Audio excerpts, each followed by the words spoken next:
Yo. Let me get comfortable. Alright. Today we got something different. When a gang leader confronted Tyson. So I guess Mike Tyson got pressed. Oh, and interesting little, you know what I'm saying, fun fact. Mike Tyson was just in my city the other day. But he was like with the event for the boxers in my city. I didn't see him. Dang. Could have been Iron Mike. This gonna be a fight. I would have knocked him out, but you know it.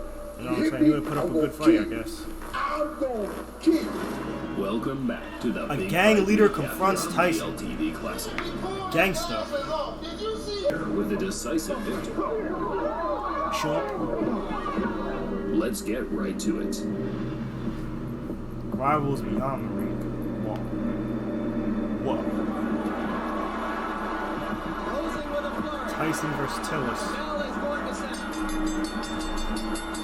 After Tyson's 10-round decision to James Quick Tillis in 1986, the invincibility aura from Kid Dynamite took a slight knock as the two heavyweights battled out a much closer fight than the boxing fans and bookmakers expected. How disappointed are you that the knockout string is over? Not at all.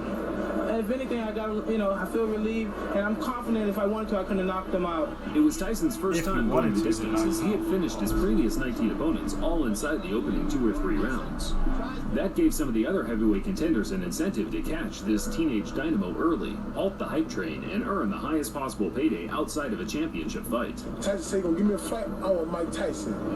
Yo, who is this guy? Michelle Tyson. He's a bro. I'm gonna knock him out. Mitch Blood Green was one of the first fighters to utilize the new age of digital camcorders. Nah, I'm not gonna lie. Mike Tyson, don't come after me for saying this, but I seen an insane video of you saying some crazy stuff. Type in Mike. Just type simple. Just type in Mike Tyson sus moment, and he was talking to somebody in the crowd. He said, "Oh man, just watch it." It was like, whoa. It's not like no like subtle gay stuff. It's like gay, like he's dead serious. I was like, whoa. Type in Mike Tyson sus moment. It's him talking to a reporter in the crowd. There was no social media in those days, but local news stations and televised sports networks such as HBO would air the clips during a broadcast to gauge the fans' reaction. Oh, he reminds me of Show Enough from The Last Dragon. It's probably due to audio compression over time, but I can honestly say I have difficulty understanding what Mitch Green is saying.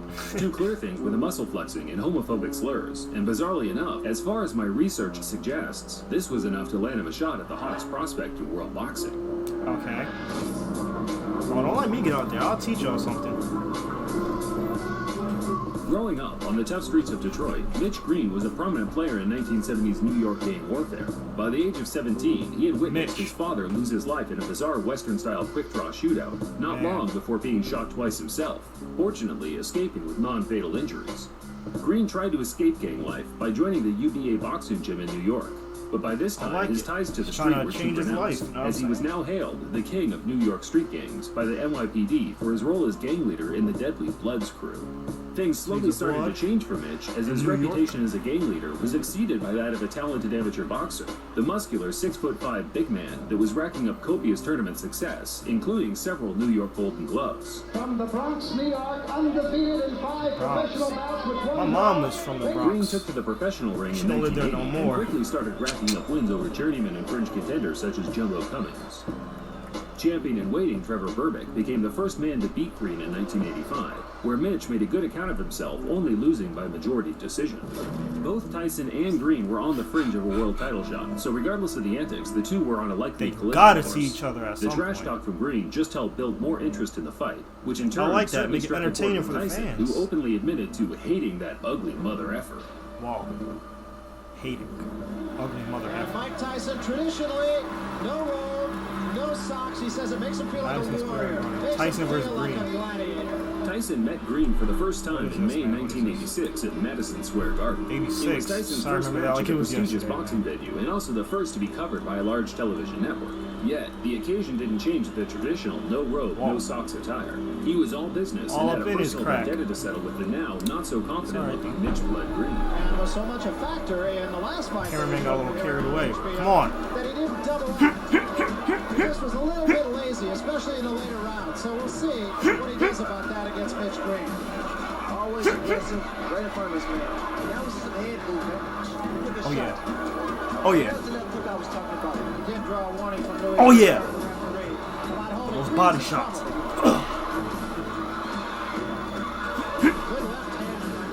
Everyone has a plan until they get their mouthguard punched out of the ring in the first round. While Green had all the physical advantages, Tyson's supreme boxing skills and speed negated the gap in size and weight, backing up Green from the opening bell, slipping and countering, forcing the much bigger man Tearing into his body survival up. mode from the word go. Big right hand against Tillis. And what a shot. That is Oh! His mouthpiece. against Tillis. And what a shot. Bink! That is an awesome shot. Tyson punched out Green's mouthguard again in the third, whereafter he started mocking his opponent for having a wide, gulping mouth, stalking him across the ring, landing fierce, single power punches. What a fist they throws his punch. Another big left hook. Hey, Tyson, there, good uppercut. Holy. Standing bench. Another couple body shots. Well, he's smiling.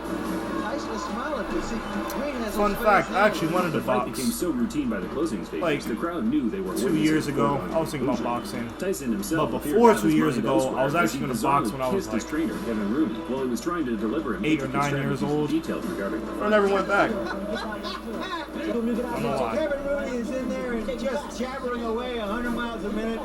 Mike Tyson leaned over and just kissed him. Tyson closed the show, trying to score the knockout, but Green's disinclination to engage allowed him to grab and clinch his way to safety, resulting in him losing 9 out of 10 of the rounds on every different scorecard.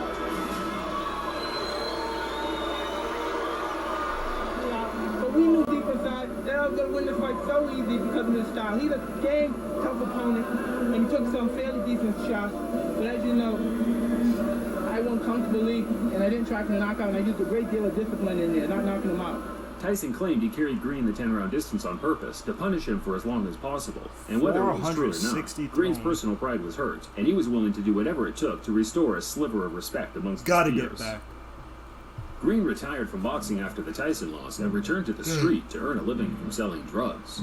He always planned to one day get Tyson back in the ring, but as his years of inactivity ensued, Tyson Wants a progressed to rematch? one of the most dominant heavyweight champions of all time, undefeated and undisputed. The days of fighting lingering contenders such as Mitch Green were over. So I guess he hit rock It bottom wasn't after that until a Tyson couple of fight. years after their fight that the two would meet again, this time in Green's element, the street. In the early hours of August 23rd, 1988, Mitch Green got wind that Tyson was shopping at a local clothing store close by to where he Got the ran things drop on the on street. Tyson? Tyson had traveled a fair distance to pick up a luxury leather jacket handmade by one of his friends over at Dapper Dan's. As Tyson was chilling in the store with his entourage, Mitch Green burst through the door on his own, high on he's angel angry. dust, demanding Tyson either give him a rematch or empty his pockets right there on the spot. Oh. Tyson, of course, no stranger to altercations on the street, dragged Mitch Green outside and pummeled him to the ground multiple times. Spectators said that the fight was short, violent, and very one-sided. In fact, it was no longer than 15 to 20 seconds, but that's more than long enough for the heavyweight champion to inflict goodness. severe damage. There is no footage of the fight, regardless of the clickbait you see on YouTube, but Oh, there they were had a many accounts of picture. what happened that all aligned, all except Green's account, where he claimed No, Tyson he sucker had to punched him. fall off bad. Look at his Accounts lean of what gut. happened that all aligned, all Yeah, he's except at rock Green's bottom. account, where he claimed Tyson sucker punched him and ran. Who threw the first punch here? He did. He sucker punched me because he's with his friends. You know, There was no and, cameras when recording. he hit me, and I said I couldn't get a chance to get to him like I wanted because everybody was like pulling me, holding me, like so he could get away from me, and so he get away, and he ran from me. Green was certain the Tyson scuffle, which became mainstream news He around claims the Mike world, Tyson would add ran. enough public intrigue to get his rival back in the ring. But Mitch had already burnt his bridges among the promoters in the sport, with his violent threats to Don King in the past already shadow banning him from ever earning any serious money in the ring again. After Green's failed attempts to get the rematch with Tyson, he filed a civil lawsuit for $20 million due to the injuries he suffered during their fight. The former gang leader came away with one small W to coincide with a long list of L's, winning the case and being awarded Gotta get that bag $45,000, somehow, I guess. close to what his purse was during their professional fight in 1986. Yeah, I remember seeing Mitch Green's eye after that. It was like he broke his socket. Broke the eye socket. Yeah, he broke his eye socket. Yeah. Oh, Eye socket. You gotta hit really hard to do something like that, right? Green returned to the ring 7 Big years Boy later, was a but at that witness. He point was he was there a in shell fight. of his former self and was beaten by journeymen with losing records until he hung him out for good in 2005. As of 2022, Green is still a large-as-life character, but now employs his energy into his love of Christianity. He still has a gripe with Tyson, but I think it's fair to say the two have now moved on, and whenever the topic is brought up today, they both make light of their infamous 30-year feud. So they're cool now. That didn't work. The boy scared to death. After we had the street fight, the boy scared to death. Oh, wait a minute. Didn't y'all have a street fight, Mitch? For the ring, for the street. Thinking the man would do something about it. He wouldn't do nothing. Oh, man, he freaked me out. Did you know that actually Tyson and Sal are good friends and he comes to the show? He knew, look, Tyson. You see that? See, I like it. They're cool now.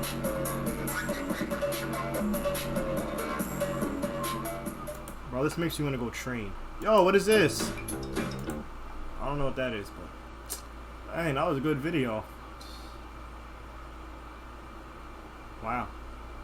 I know what to do though. Make sure you like, share, subscribe, comment. Let me know what you want me to watch next. I'll catch y'all later.